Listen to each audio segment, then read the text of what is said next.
How do you convince a Pharaoh to relent, to be less cruel, to show compassion? You can try talking to them directly or at a religious service. It may or may not work.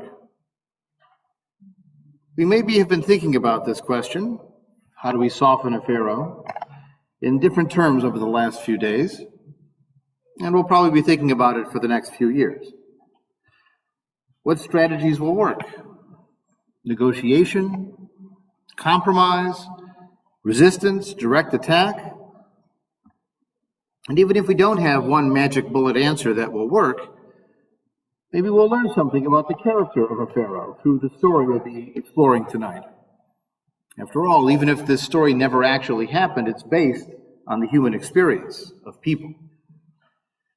We are turning to the book of Exodus, the very beginning of the book of Exodus. The second of the Torah portions there is called Vaera. And it's about the encounter between Moses and Pharaoh. Now imagine that you are the character Moses. You've been called by a heavenly voice that you did not know. Let me just check the sound here, sorry. There we go. You're Moses, called by a heavenly voice you've never seen and never heard before, to return to the house of Pharaoh, in which you were raised, by the way, and you are to challenge Pharaoh in order to save your people. When Moses is given this command, he asks himself, and he even asks the God, who am I that I should confront Pharaoh? I'm not good at speaking, he says. I don't have the talent. Our people don't know who you are. After all, he not only asks, who am I to confront Pharaoh? He asks the God, who are you, Yahweh the God, who is asking me to do these things for you? And that's where this Torah portion begins in Exodus chapter 6. Now, it actually begins in verse 2 of that chapter, where God speaks to Moses, and he begins by saying, I am Yahweh. Now, it's sort of odd that a God says, I am God. But in this case, it's a divine power voice saying which God he is. Because Yahweh is actually one of many gods in the Canaanite pantheon that later on would be claimed to be the one and only God. So it's a transition process. In verse 3, I appeared to Abraham, Isaac, and Jacob as El Shaddai, but I did not make myself known to them by my name Yahweh. Except he did. If you read the book of Genesis, they used that name Yahweh to talk to that God through their stories. So why would it lie? Or is it lying? Well, maybe it's different versions of a story that over time were gradually evolved into one narrative and combined with occasional inconsistency. This is the academic scholarly approach to the text, assuming it was written by people, and maybe they made a boo-boo. Or maybe the stories were so profoundly important they couldn't be changed, even if there's an inconsistency. They're so canonical that you just have to leave it the way it is.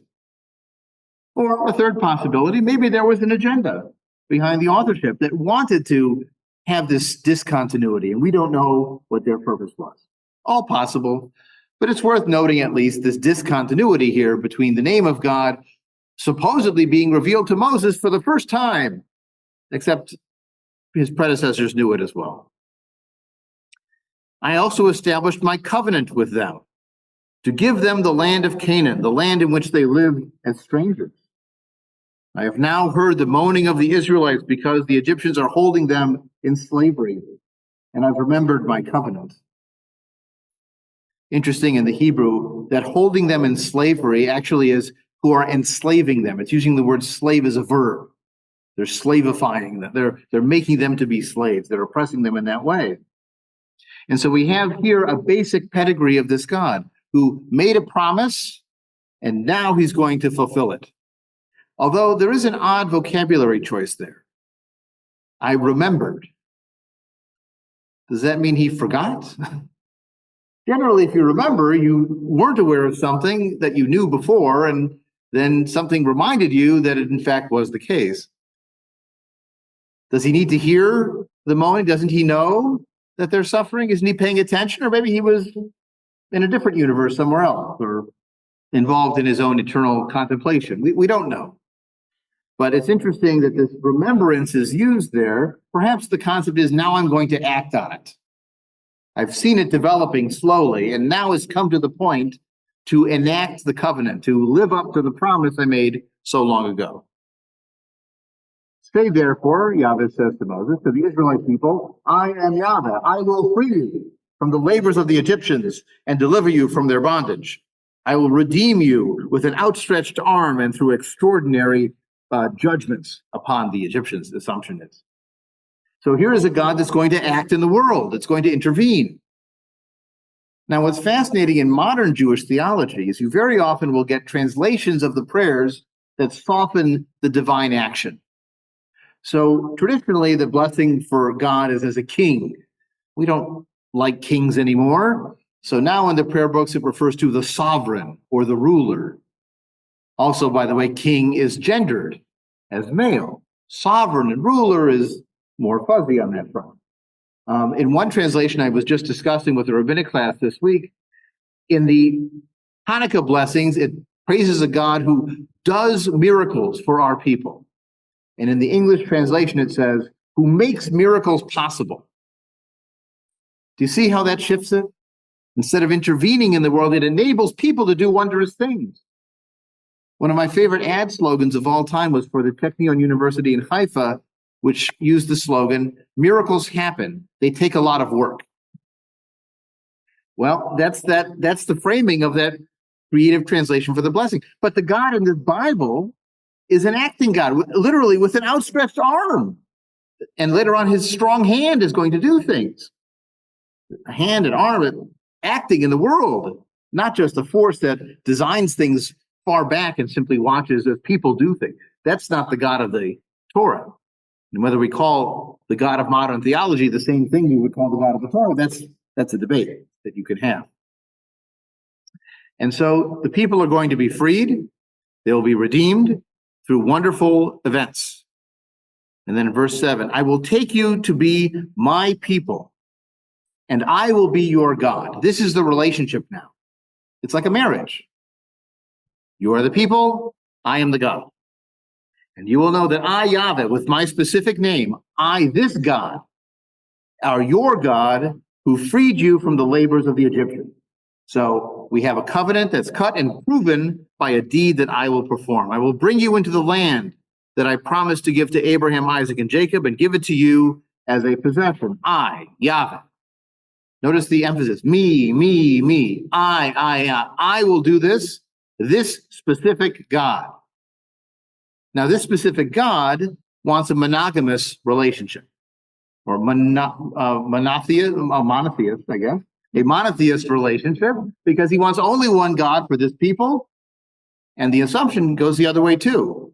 There's only one people for this God, the chosen people, the special people, an Am Sigulai, people set apart from all others.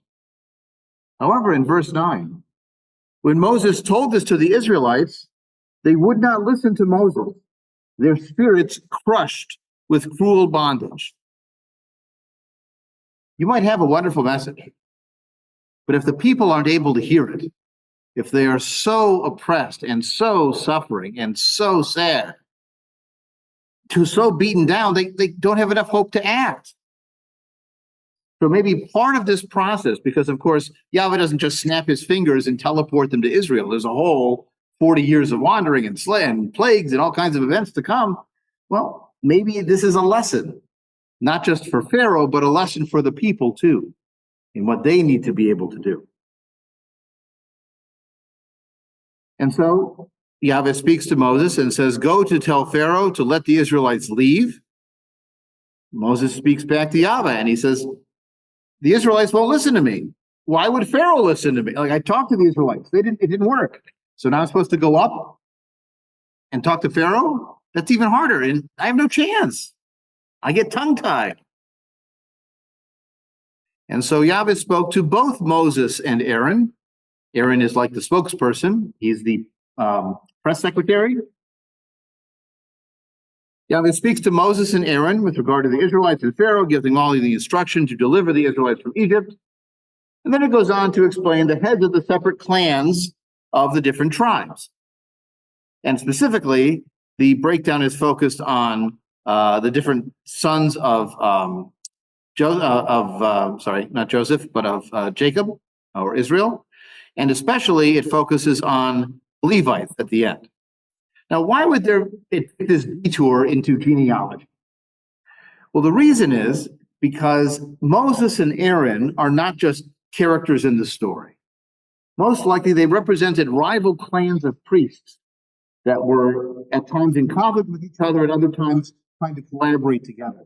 Scholars speculate it might have happened around the time of the destruction of the northern kingdom of Israel, around 722 BCE, as the refugees came south. They combined their priestly houses, and there's an Aaron house and a Moses house that are trying to get along together. And we'll see this come up a few times in this passage where they refer to Moses and Aaron, but it sounds like originally the story was just about one person. And they have to work the Aaron into it to make it flow with this new political arrangement. This is the same Aaron and Moses whom Yahweh said, bring forth the Israelites from the land of Egypt, troop by troop. It is they who spoke to Pharaoh, king of Egypt. These are the same Moses and Aaron. So you hear the claim, Moses and Aaron, Moses and Aaron. But there's something quirky in the Hebrew, because in the Hebrew, it goes back and forth between he is the person who spoke to Pharaoh, and then they are the people that spoke to Pharaoh. But then at the end of that verse 27, it says, who Moshe v'Aharon? He is Moses and Aaron. Well, what does this mean? A couple of possibilities. One is maybe originally it was just he is Moses, period, in the original version of the story. But now that Aaron's been worked into it, you got to put both names. But you can't go back and change the word he, because to say they is going to look differently, and you've changed the Holy Scripture. So we don't know why it's a contradiction like that. Maybe they spoke as one person. You know, one person's the brain, the other person's the mouth, and they act like one entity. Or again, maybe it's a sign of those themes, the stitches in the story as they're combining narratives and traditions. And so Yahweh says to Moses, I am Yahweh, speak to Pharaoh all that I tell you. And again, Moses says, I get this is like a summation of the story that we've seen in chapter 6. So now in chapter 7, we actually get the confrontation. But notice how Yahweh sets up the dynamic here. I place you in the role of God to Pharaoh. You're in charge. You're the power. And Aaron is your prophet. So you see how Aaron is in a subordinate but important role. And yet, really, Moses is the one in charge. You repeat all that I command you, and Aaron will speak to Pharaoh to let the Israelites leave. And Yahweh predicts, I will harden Pharaoh's heart. So I will multiply my many signs and wonders in the land of Egypt. Why does Pharaoh get so stubborn? So Yahweh can show off. I'm going to multiply my signs and wonders. In theory, he could have done it at plague number 2, plague number 4. Why go all the way to 10? Well, part of it is to make it a show, to be impressive and powerful, not just for the Egyptians, of course, but for all of history. When Pharaoh does not listen to you, I will lay my hand upon Egypt and deliver my ranks, my people, the Israelites, from the land of Egypt with extraordinary mishpatim, judgment, literally. Punishments, disasters, calamities hitting the Egyptians. And the Egyptians will know that I am Yahweh when I stretch out my hand over Egypt and bring out the Israelites from their midst. This is an object lesson in who's in charge. It's Yahweh. And so Moses and Aaron did this. Moses was 80 years old, Aaron was 83 when they made their demand upon Pharaoh. When Pharaoh speaks to you and says, produce your wonder, do something to show me that you've got divine power, you say to Aaron, take your rod and cast it down before Pharaoh. It will turn into a snake. Moses and Aaron came before Pharaoh, and just as Yahweh commanded, Aaron cast down his staff in the presence of Pharaoh, and it turned into a serpent. And then Pharaoh, for his part, summoned the sages and sorcerers and the Egyptian magician priest, and they did the same with their spells. Each cast down his staff, and it turned into a snake as well. But Aaron's staff swallowed their staff. What would Sigmund Freud say about this story? Whose staff is bigger? Right? And of course, we know what snakes are in symbolism. Well, it is clearly a battle, but in this case, I don't think it's a battle of masculinity. It's a battle of the gods. It's a competition between Yahweh, the God of the Hebrews, and the god powers that the Egyptian priests have access to. Remember, in the ancient world, if you had a battle between two nations, it wasn't just the nations fighting, it was their gods that were fighting. You know that playground taunt, my dad can beat up your dad? Well, my God can beat up your God, and we'll prove it on the battlefield. In this case, my God can eat your God in the form of a snake. And yet, despite that proof, Pharaoh's heart stiffened, and he did not listen to them, as Yahweh had predicted. Now, the question here is, the Hebrew is a passive verb. It says, and hardened, or literally became strong, the heart of Pharaoh. Does this mean that Yahweh hardened Pharaoh's heart? Or does it mean that Pharaoh hardened his own heart by being stubborn? Or does it mean there was something in Pharaoh's nature that hardened his heart without his even being aware of it? Was it an instinctive? All it says is the passive voice. His heart was hardened. Now we had a prediction where Yahweh said, I will harden his heart. And he does do that explicitly later, but we don't know if it's at this stage or not. Now, traditional commentators who are trying to preserve the reputation of the Hebrew God Yahweh will say, well, of course, Pharaoh hardened his own heart, so he deserves everything that comes afterwards. He was the stubborn one to start. But it's not entirely clear from the text that that was the original design of the author. It could have been that this Pharaoh's heart hardening was all part of the divine plan. After all, if Pharaoh gave in after the staffs, where's the story? It's a lot more exciting and powerful and impressive with 10 plagues. Stop after, this isn't even a plague. You've gotten 0 plagues. You let them go right away? No, got to show off. And so Yahweh says to Moses, Pharaoh is stubborn. He refuses to let the people go. Go to him in the morning as he comes out of the water. Station yourself at the edge of the Nile. Take with you the staff that had become a snake, and say to him, Yahweh, the God of the Hebrews, says, let my people go to worship me in the wilderness. Now, is that really the objective of the God? Is his goal to just let them go to do a prayer service and then come home to Egypt? No. But that's step one. That's somewhat reasonable. And if Pharaoh won't even bend on that, then maybe that's teaching the people to ask for more. And Yahweh says, by this sign you will know that I am Yahweh. See, I will strike the water in the Nile with the rod in my hand. It will be turned into blood. Plague number 1, blood. And the fish in the Nile will die. The Nile will stink, so the Egyptians find it impossible to drink its water. And Yahweh said to Moses, say to Aaron, again, remember, it's the God to the prophet, right? Take your rod and hold out your arm over the waters of Egypt, its rivers and its canals, its ponds, all of its bodies of water. They will turn to blood. There'll be blood throughout the land of Egypt, even in vessels of wood and stone. You see, this is the real magic, not just to cause the Nile to appear red. I mean, that could come from algae or who knows what. But to change the water already in a vessel out of the Nile into blood. That's impossible. And so Moses and Aaron did what was commanded. And again, notice, Moses and Aaron did what Yahweh commanded. He lifted up his rod. Which he? Is that Moses, the alone version? Is that Aaron acting on behalf of Moses?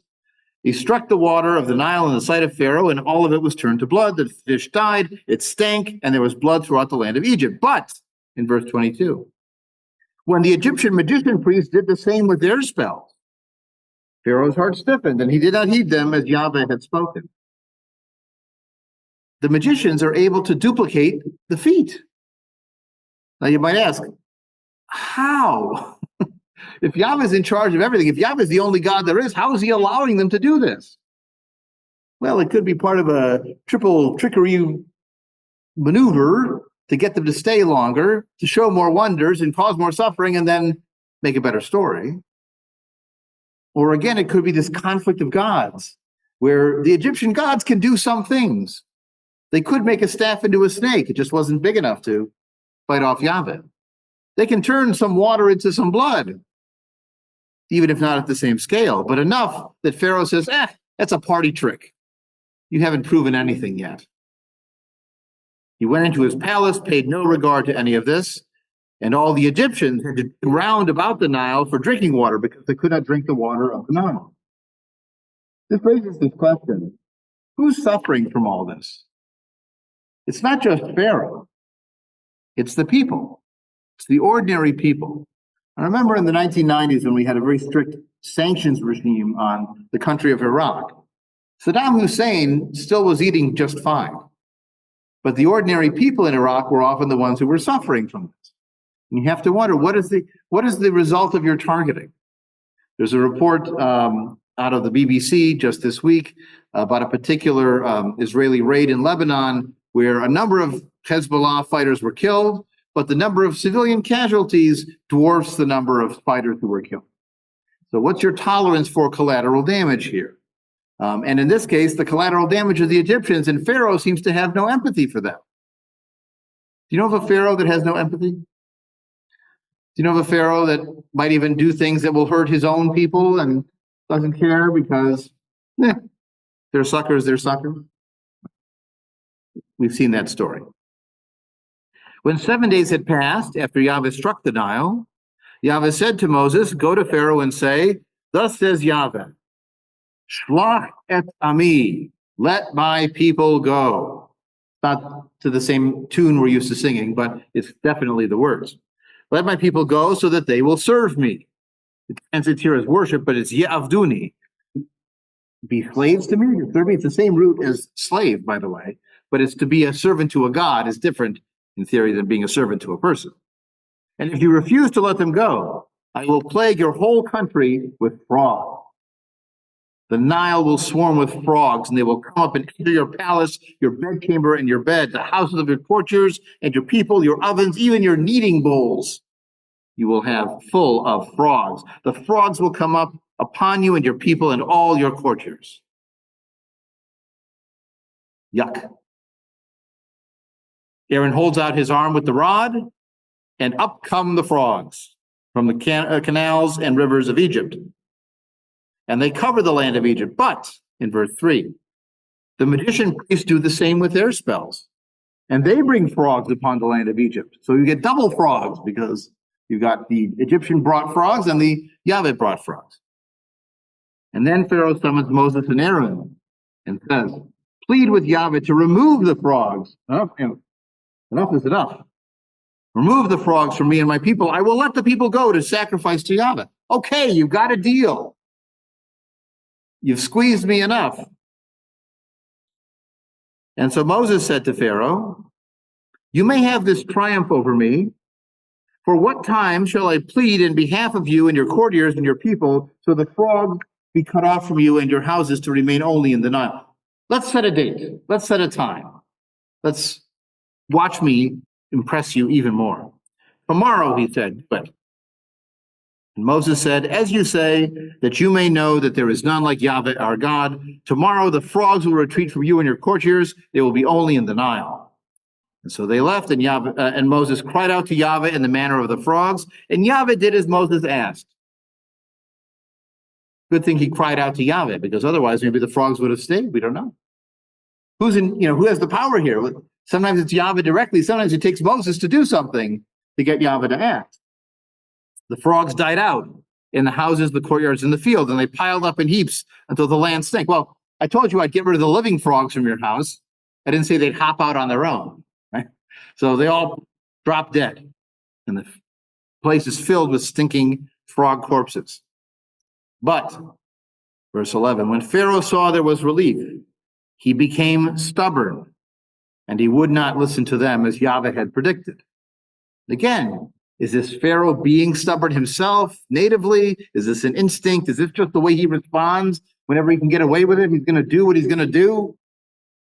He's going to use the leverage he has. He's going to squeeze again. He's going to change the deal because now he can. Or is there a God pulling the strings and making him do? Again, all we have is this passive voice. Pharaoh becomes either kaved, heavier, or chazak, stronger. He's always fighting.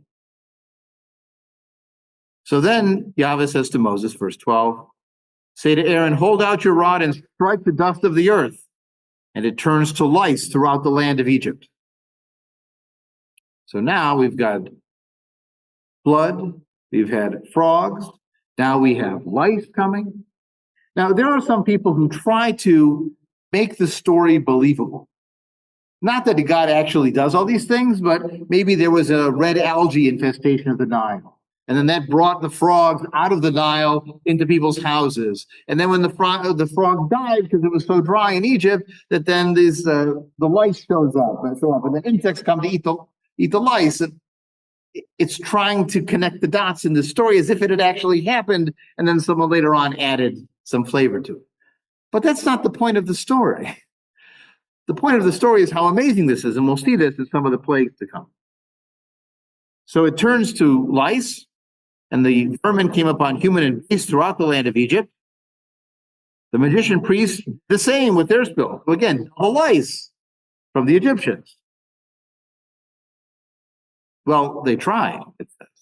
They did the like with their spells to produce lice, but they could not. Single lice. Only Yahweh brought lice. We've hit the limit of the arms race with the Egyptian gods. They can't do this. And the vermin remained upon humans and beasts. But the magician priest said to Pharaoh, this is the Etzba Elohim. This is the finger of God. So now I've got a God with an arm and a hand and a finger. But Pharaoh's heart stiffened, and he would not listen to them. Again, as predicted, after every plague, it's the same pattern. You begin to wonder, why keep bringing the plagues? You know, do you think you're going to hit a threshold where all of a sudden it's going to be different and he's going to make a reasonable decision? Maybe not. We'll see. I mean, we're only on number 4. And so, verse 16, Yahweh says to Moses early in the morning as he's coming out of the water, he keeps getting him out of the bath. I don't know if that's the best time of day to talk to a Pharaoh, maybe not.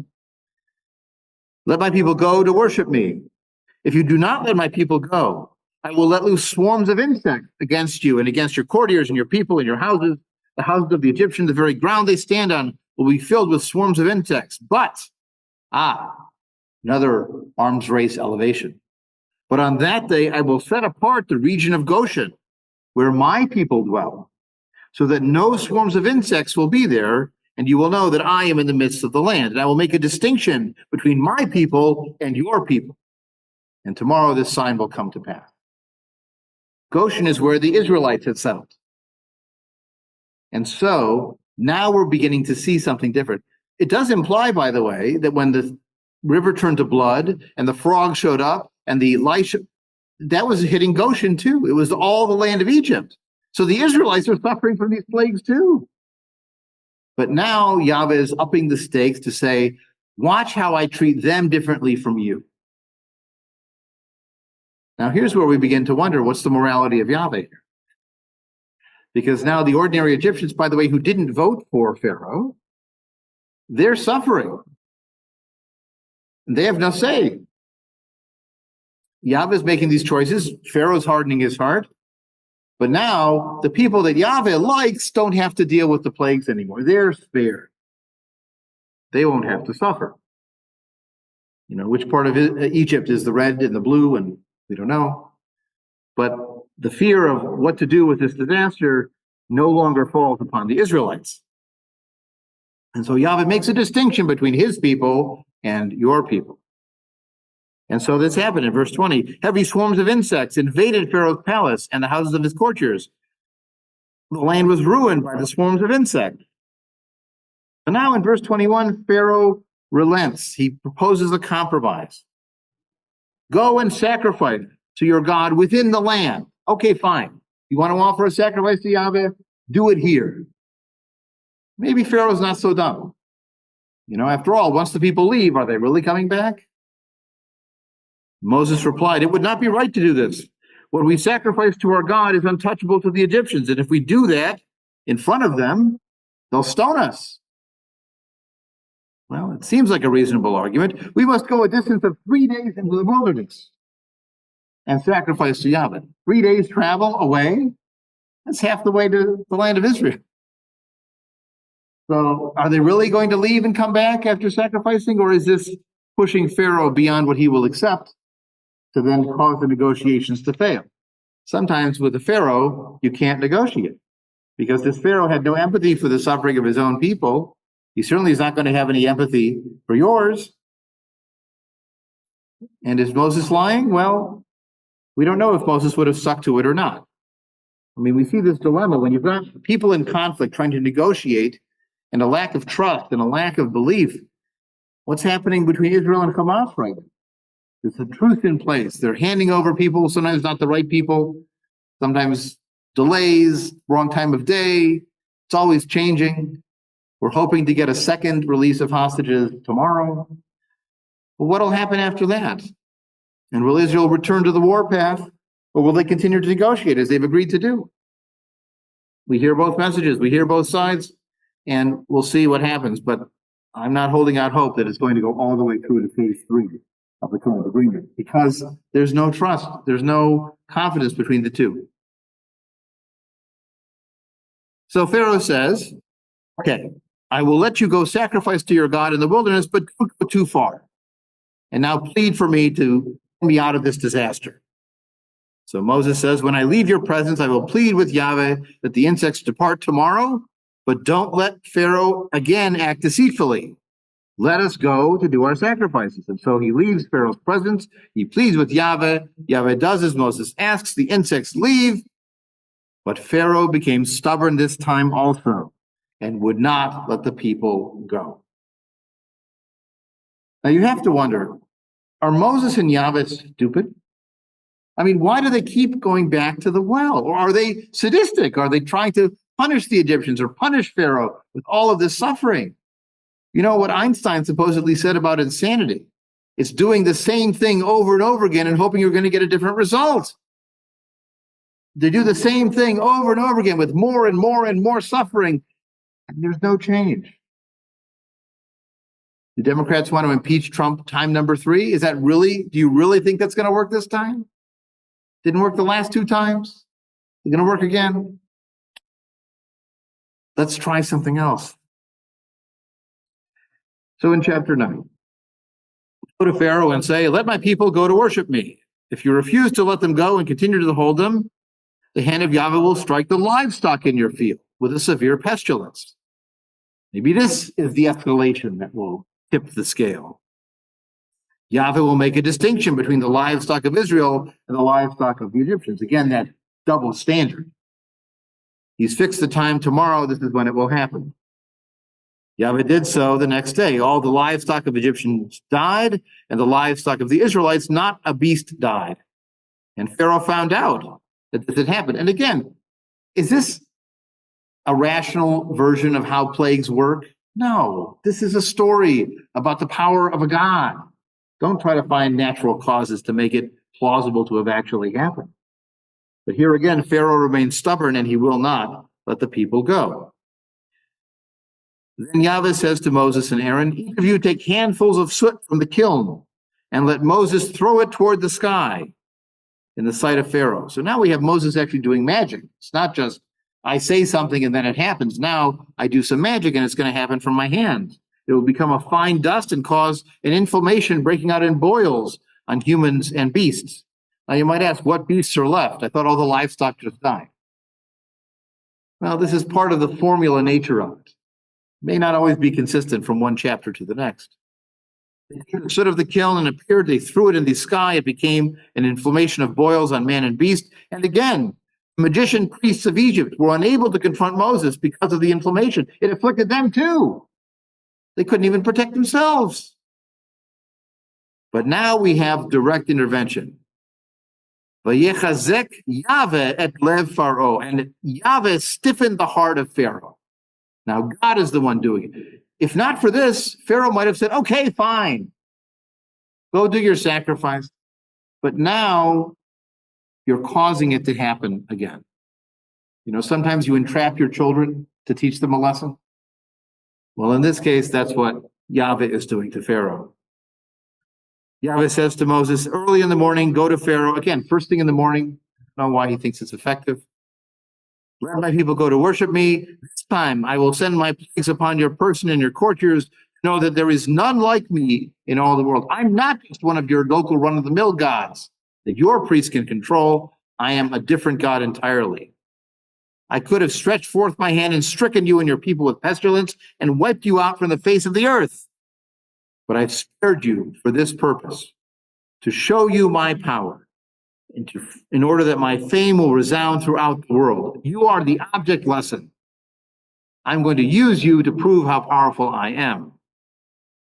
And still you continue to thwart my people and do not let them go. This time tomorrow I rain down a heavy hail, such as has not been Egypt from the day it was founded until now. Anything you leave outside is going to be wiped out. And so those among Pharaoh's courtiers who feared Yahweh brought their slaves and livestock indoors. But some idiots paid no attention. After all this, right? We're on plague number 7. This is number 8. They didn't listen, and sure enough, their people were destroyed. Their animals were destroyed. The hail was very heavy, fire flashing in the middle of the hail. All of Egypt was struck down, all the grasses of the field, and only in the region of Goshen, the Israelites are saved. There is no hail at all. Again, how could this happen if not for the power of a God? And so in verse 27, we read, Pharaoh sent for Moses and Aaron and said to them, I stand guilty this time. Yahweh is in the right. I and my people are in the wrong. Plead with Yahweh to be an end of thunder and hail. I will let you go. You need stay no longer. That's it. I give. Uncle, surrender. Debt limit raised. Moses said to him, as I go out of the city, I shall spread out my hands to Yahweh. The thunder will cease. The hail will fall no more. You will know that the earth is Yahweh's. The whole world is under the control of our God. But I know, says Moses, that you and your courtiers do not yet fear him. The flax and barley were ruined, the barley and the ear, the flax and bud, but the wheat had not yet been destroyed yet. And leaving Pharaoh, Moses went outside the city, spread out his hands. The thunder and hail ceased. No rain came pouring down, but, got a guess? When Pharaoh saw that the rain and the hail and the thunder had ceased, he became stubborn and reverted to his guilty ways, as did his courtiers, and so his heart stiffened. Again, stiffened by someone else, stiffened by himself, stiffened by circumstance, stiffened by nature and reflex and impulse.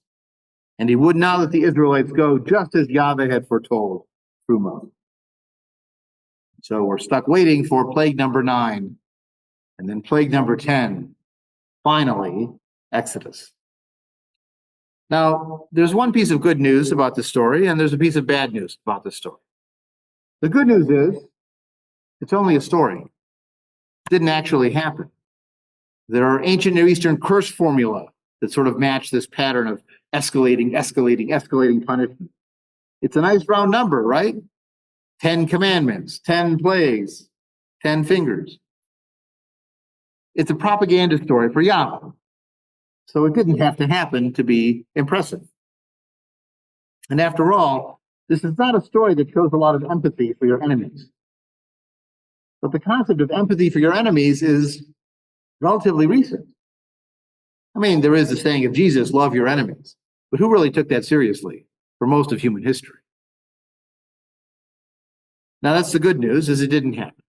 The bad news is that these characters in this story reflect the human condition. These pharaohs and these Moseses and these gods, characters like that are still with us today. And sometimes they have power. And sometimes they use that power to be cruel. I'm reminded of something that I said at a high holiday sermon some years ago, when I started with that story of Moses meeting Yahweh, being told to go to Pharaoh, and Moses asking, "Who am I that I can confront Pharaoh?" We might ask ourselves the same question in our own day with our own pharaohs. Who are we to confront this power? And we have no staffs turning to snakes and hail and miraculous powers to bring to bear. But that's the wrong question. The question of why am I not Moses? Rather, I drew on another rabbinic story. It's a story of a rabbi named Zusia, who at the time of judgment was asked not, why were you not Moses? He was asked, why were you not Zusia? Can you be your best self? You don't have to be a cosmic biblical hero. Can you take the steps? Can you have the courage to do the actions that you need to do to make the difference that you can make? That's what we can ask ourselves. And hopefully that will be enough in concert as well as individually to make a difference against the pharaohs of our day.